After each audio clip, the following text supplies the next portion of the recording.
Hello friends, welcome back to my channel. Today we will do an audio summary of the book Common Stocks and Uncommon Profit by Philip Fisher.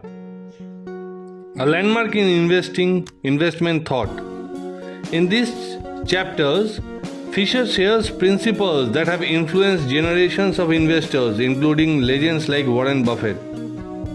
Unlike those searching for quick gains or the next hot tip, Fisher encourages patient ownership in quality businesses.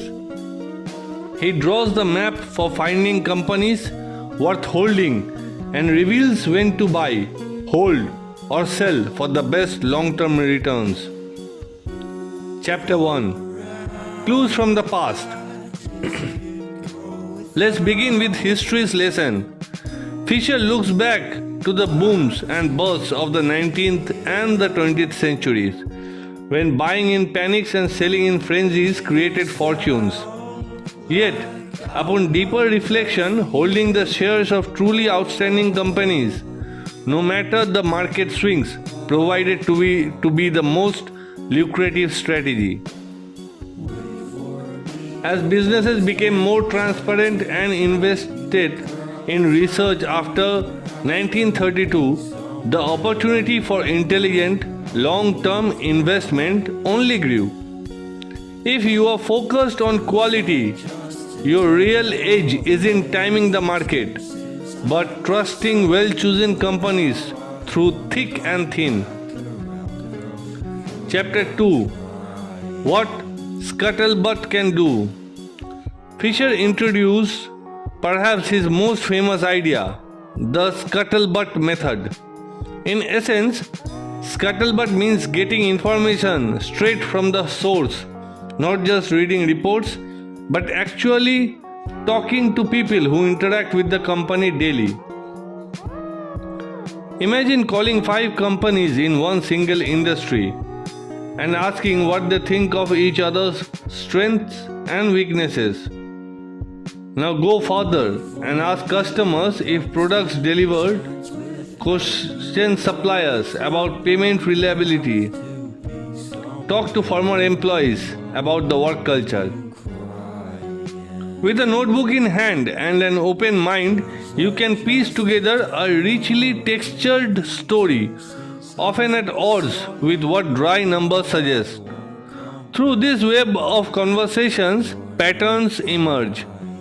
If you listen carefully, you will know which companies are truly respected and which are merely well promoted. Chapter 3. What to buy? 15 points to look for in a common stock. Fisher condenses years of experience into 15 pivotal company traits. These guideposts don't guarantee profits, but missing too many is a red flag. Here's the expanded list. Does the company have products or services with sufficient market potential? Is management determined to develop products or process to increase sales even more? How effective is the company's research? Does it drive future growth? Does the sales and marketing organization have depth and skill? Are profit margins high and improving over time? How does management prioritize cost control? Is there a strong relationship between labor and management? Does the company have depth of management or dependent on a single star? Are personnel policies designed to attract and keep talent? Is management ethical and upfront with shareholders? Does management think long range rather than quick chase wins? Is the organization flexible and willing to innovate processes? Does the company possess a moat, patents, brands or unique skills? Are financial controls appropriate and informative? Are profits wisely reinvested for future growth or just hoarded or carelessly spent? When researching, seek companies that excel in most of these points, not just one or two. Chapter 4. What to buy. Applying this to your own needs. So, how do you decide what's fit for your situation? Fisher acknowledges that every investor is different. Some have years and resources to devote to deep analysis. Others are better off seeking a competent, honest advisor. What matters most is understanding of your own time, temperament, and willingness. Never risk money you can't afford to lose, and be honest about what you know. He emphasizes outstanding investment opportunities aren't found just in numbers, but in qualitative aspect of business, strategy, leadership, culture, innovation. Chapter 5. When to buy. Don't try to outsmart the market with timing tricks. Fisher wants instead patiently wait for occasional stumbles at excellent companies. A temporary strike, surprise capital expense, or a missed quarter. When such a dip is temporary and market remains exceptional, opportunity knocks. Conduct your research. Be ready and buy when the outlook is bleak, but the fundamentals are strong. Remember, most investors flee when prices fall. This is often when you should enter. Chapter 6. When to sell. Knowing when to sell is as vital as knowing what to buy. Fisher distills it into 3 reasons. Proven error.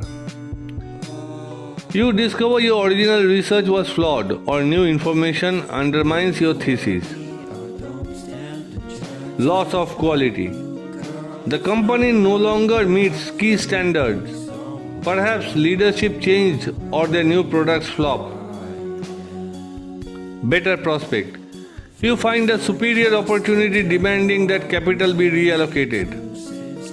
Don't sell due to market fluctuations or fear. Act only if the company's fundamentals have changed or something clearly better comes along. Chapter 7. The hullabaloo about dividends. Many investors are obsessed with dividends. Fisher takes a nuanced view. Dividends are great, but only if management truly can't reinvest earnings at high returns. Retained earnings should fund expansion, innovation, and efficiency, not sit idle or prop up uneconomic ventures. A wise company reinvests for long-term shareholders' benefit. If not, returning cash is preferable. Always judge the use of profits carefully. Chapter 8. 5 Don'ts for Investors. Fisher's guide listeners away from common mistakes. Don't buy hyped promotional companies. You aren't their target customer. Don't ignore good over-the-counter stocks. Apply standards consistently. Don't judge by annual report flavor. Dig deeper for real facts. Don't shun high PE ratios. Great business usually look expensive. Don't worry about saving a few cents on trades. Let long-term compounding do the heavy lifting. Chapter 9. 5 more don'ts for investors. 5 future lessons. Don't scatter yourself. Own a few business you know well. Don't fear buying during market scares. Contrary, action is often rewarded. Don't rely on past numbers alone. The future, not the past, matters most. Don't obsess over timing. Make quality and price your guides. Don't blindly follow the herd. Trust your rigor and research. Chapter 10. How I go about finding growth stocks. For practical insights, Fisher shares his process.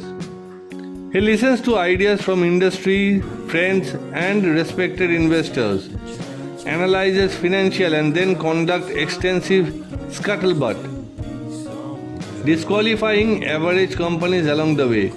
He narrows his research for further, often direct management interviews before making any commitment.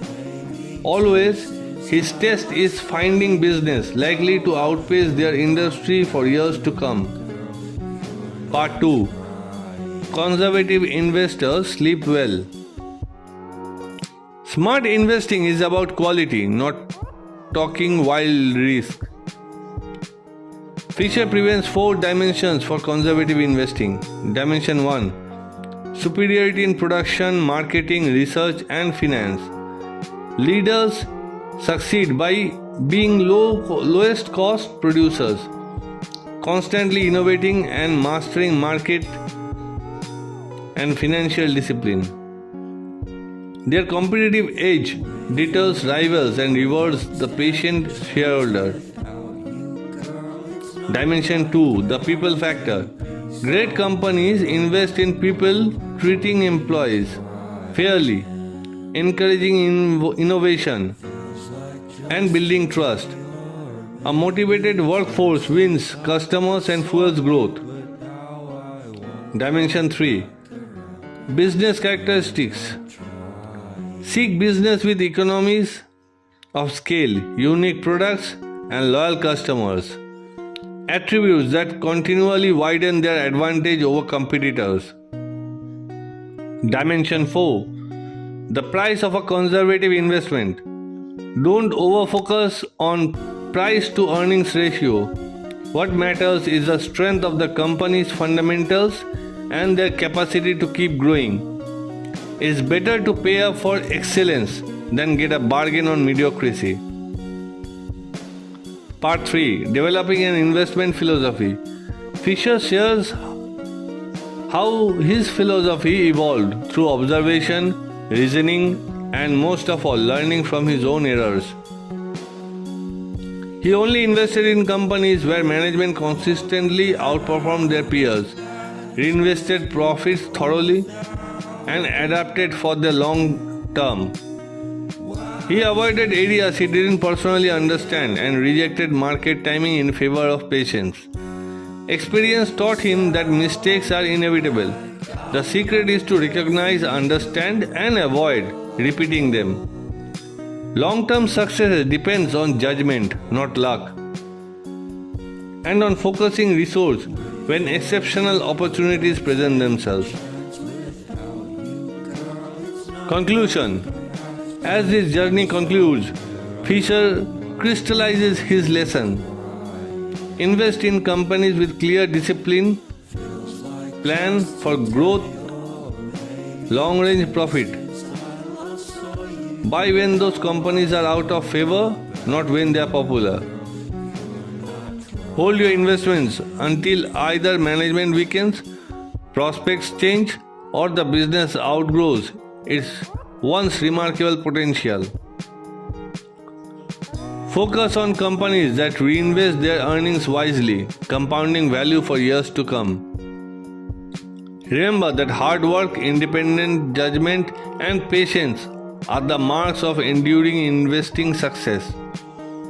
May these techniques guide you as they have guided generations to uncommon profits built on common sense. Thank you.